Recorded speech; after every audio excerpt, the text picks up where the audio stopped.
Andariki Namaskaram. Good afternoon, all of you.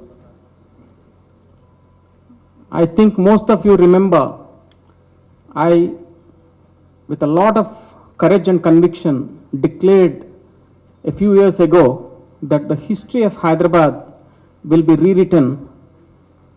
It will be divided into two phases: pre-Metro Hyderabad, post-Metro Hyderabad. Today, what you have seen is just one dimension of how post-Metro Hyderabad is going to look like. I've been one of the first few Indians who looked at alternative development model for urban areas in India.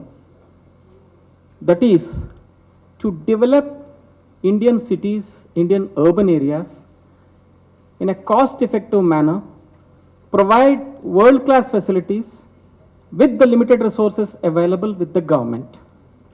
So one aspect is to do a mass transit system that is required for Hyderabad in PPP mode, public-private partnership mode. Nobody ever experimented in the world that a project of this magnitude, 72 kilometers of mass transit system being built with private sector initiative, private sector money. As you are aware, the total project cost is about 14,132 crore, out of which 90% of the money is being invested by L&T, that is 12,674 crore. 10% is being given by Government of India, 1458 crore. And of course, Government of Telangana is spending another 2,000 crore. On the whole, L&T is going to invest about 20,000 crore into this project, perhaps that, and they keep saying this. This is the biggest commitment L&T has committed to any city in India or world. Okay. Then our next challenge is how to make it financially viable.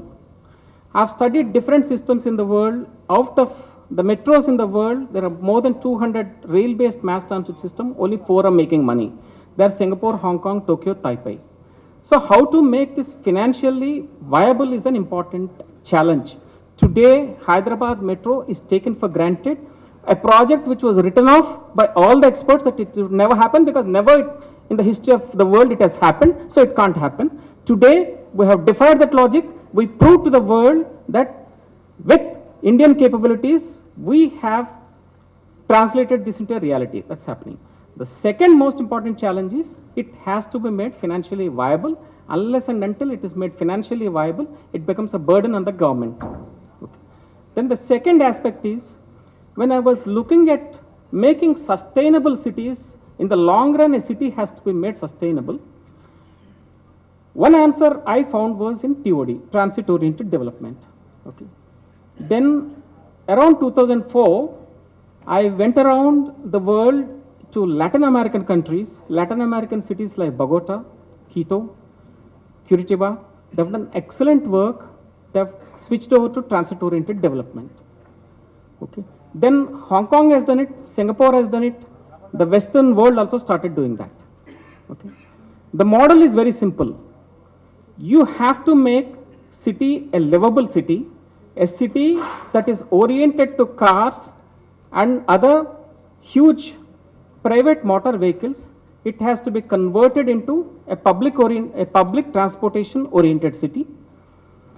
That public transportation system which you have to establish, that will have to be made accessible to majority of the people with limited walking or bicycling or any other non-motorized transport. This is the simple philosophy of transit-oriented development. In fact, cities like Hong Kong went to the extent of first building a railway line, a mass transit system, and then started developing, highly densifying both sides of the corridor, actually, so that the whole city gets oriented towards a mass transit system and people with least effort get into their places.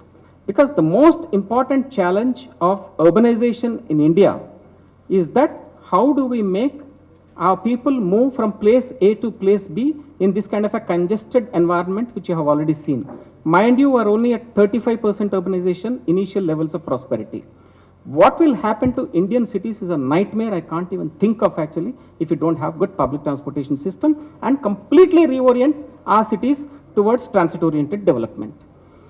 Cities basically in a transit-oriented development, you talk about good walkways, good bicycle tracks, livable communities in small communities which are basically spread across the city along the mass transit system.